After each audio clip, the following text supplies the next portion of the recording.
형, 오늘은 무슨 얘기야? 오늘 얘기할 건 2026년 이혼 트렌드야. 일단 첫 번째 얘기할 건 확실히 2026년 들어서 많아진 거야. 그 전까지 느끼지 못했는데 많아진 건데 그게 뭐냐면 바로 바람핀 배우자의 역습. 역습이라고 하면 적반하장을 얘기하는 거야? 적반하장이라고 얘기하긴 뭐하지만 예를 들어서 예전 같은 경우에는 바람을 폈잖아?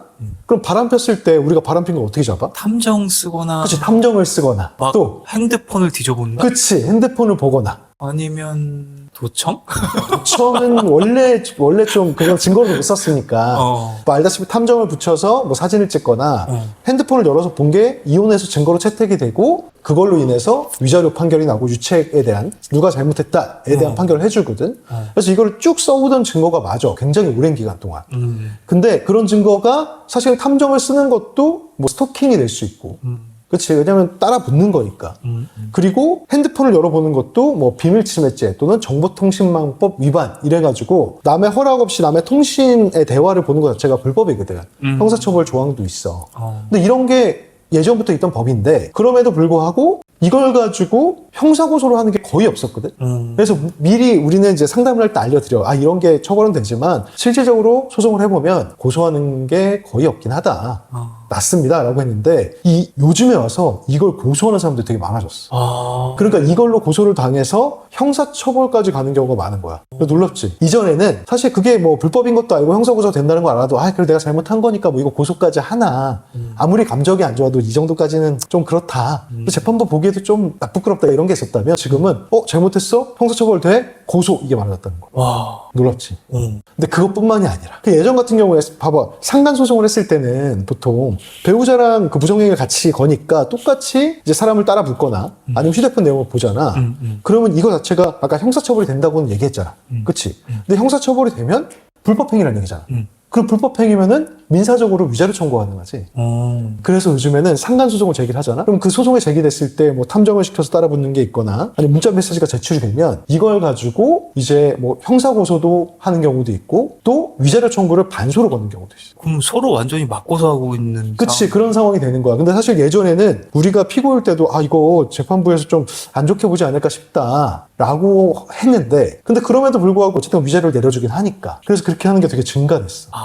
맞고소를 함으로 위자료의 거래 지렛대로 사용을 하는 거야? 그치. 뭐냐면 만약에 예를 들어서 이게 외도한 게 걸려서 이쪽에서 위자료가 2,500이 나왔다 라고 하면 반대로 너가 나를 스토킹했고 뭐 문자를 봤으니 그거에 대해서 위자료를 달라라고 해서 뭐 한 300에서 한 600 정도가 인정된다거나 이렇게 인정되는 경우가 있다. 놀랍지? 그렇구나. 이게 요새 이런 일들이 좀 벌어지고 있어. 야, 이거 뭐 아니 뭐 사실 방법이 없어. 증거를 잡으려면 그렇게 뭐 불법적인 걸 알면서도 가는 수밖에 없어서 어떤 합법적인 게 있겠어. 사실은 뭐 그럼 스토킹을 안 하고 어떻게 할 수 있겠어. 그러게 그걸 목격을 해야 되더니 목격을 하려면 그러면 진짜 우연히 이제 기도를 제발 제 눈앞에서 외도 현장이 발견되기를 우연한 사정에서 이게 말이 안 되잖아. 그러게. 그리고 사실 뭐 휴대폰을 보여줘라고 당사자한테 얘기하면 보여줄게 하면서 막 이거 뭐 하는 거야?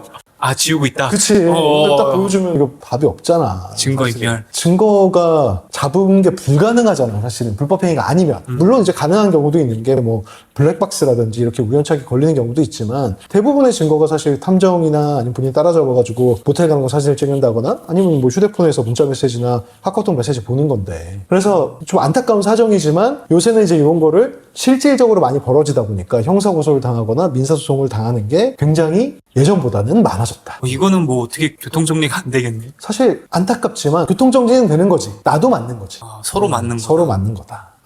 지금 참 억울하다 근데. 근데 좀 안타깝지. 좀 정서에 맞지는 않지. 정서에 맞지는 않지. 자, 두 번째는 재산 분할의 대반전이야. 재산 분할? 예전에 이런 말 들어봤어? 이게 한참 유행하는 말인데 가성비의 3년, 약속의 5년, 확신의 10년 들어봤어? 그게 뭐야? 이게 이혼 소송을 할 때 3년 정도 살면 가성비 있게 재산 분할을 받을 수 있고 5년 정도 살면 약속된 만큼의 재산 분할을 받을 수 있고 10년을 살면 확실하게 굉장히 높은 비율로 받을 수 있다. 이런 뜻이거든.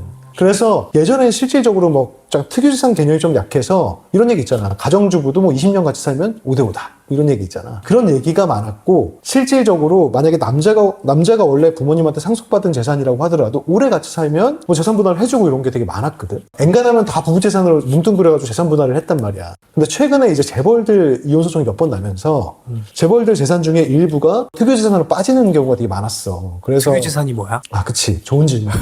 그게 뭐냐면 부부가 이혼하려면 재산 분할을 하잖아. 재산 분할을 하려면 분할할 재산을 리스트를 짜. 그 리스트를 짜는데 그 리스트에 들어오는 건 원칙적으로는 부부가 공동으로 이룩한 것 함께 기여한 것. 함께 기여한 것 또는 이제 이룩하진 않았지만 유지하는 데 기여한 것만 들어와. 대표적인 게 이제 뭐 한 명은 가사를 하고 한 명은 소득을 했다 하더라도 가사를 하면서 내조를 했기 때문에 그 소득 자산을 이제 쌓아갈 수 있는 거잖아. 그러면 다 들어가는 거야. 근데 원칙적으로 빠지는 건 뭐냐면 증여 상속받은 재산은 실질적으로 상대방 배우자가 기여했다고 보기가 어렵잖아. 그렇지. 그냥 그치. 받은 거니까. 그치. 그러니까 이걸 특유재산으로 빼는데 이것도 혼인기간이 일정 기간 지속이 되면 그래도 유지하는데 기여했지 않았냐라고 하면서 다 포섭을 시켜주는 추세였단 말이야. 예전에는. 근데 요새는 이것 중에서도 진짜 기여한 게 있어?를 보기 시작했다는 거야. 그래서 예를 들면 대표적인 게 우리가 공동거주지. 부모님한테 증여받았어. 사실 증여받고 뭐 집값이 뭐 알아서 오르는 거지 이거 뭐 기여했다고 볼 게 있겠어? 하지만 같이 살면서 쓸 곳 닦고 관리도 하잖아. 그러니까 이런 것들은 거의 기여했다고 봐. 반대로 부모님이 건물 하나 사줬어. 근데 그 건물에 대해서 반대쪽 배우자가 뭐 가서 뭐 쓸고 닦거나 아니면 임차인 받을 때 좀 관리를 했다거나 아니면 뭐 이거에 대한 세무 관련된 정리를 했어. 그럼 유지하는 데 기여했다고 볼 수 있잖아. 근데 보통은 사실 그 관리를 잘 안 하지. 보통은 이제 받은 사람들이 하니까. 이런 경우에는 아예 빼버리는 경우가 요즘에 일심 트렌드라는 거야. 과거 같은 경우에는 이것도 어쨌든 간 혼인기간이 지속되고 하면 내가 손을 댔든 안 댔든 내가 혼인하면서 몰랐어. 있는지도 몰랐는데 재산을 까보니까 있네? 그래도 분할이 되는 경우가 많았거든. 아, 옛날엔 그랬구나. 그치. 그러니까 우리 소송했을 때도 사실은 너무 막 시집살이가 힘들어가지고 이혼만 하면 돼. 재산도 뭐 별로 없어 라고 했는데 까보니까 10억짜리 땅이 있었어. 재산 분할로 혼인기간이 3년이라서 조금밖에 못 받았지만 1억 정도 받았거든. 그러니까 어쨌든 간 분할이 된 거잖아. 근데 지금은 이거는 빠지는 게 일반적이라는 거야. 그게 요즘에 하급심 트렌드야. 하급심에서 그런 판결이 많이 나. 근데 항소심에 2심에서는 집어넣는 것도 상당히 많아. 1심에서 빠졌는데 2심에서는 집어넣는 경우도 있지만 일단 하급심에서는 그게 빠지는 게 좀 트렌드야. 재판부에서 되게 엄격하게 봐. 과연 그러면 배우자 당신이 뭘 했습니까를 굉장히 물어. 어쨌든 기여도에 계속 집중을 하는구나. 진짜 기여를 실질적으로 뭘 했냐.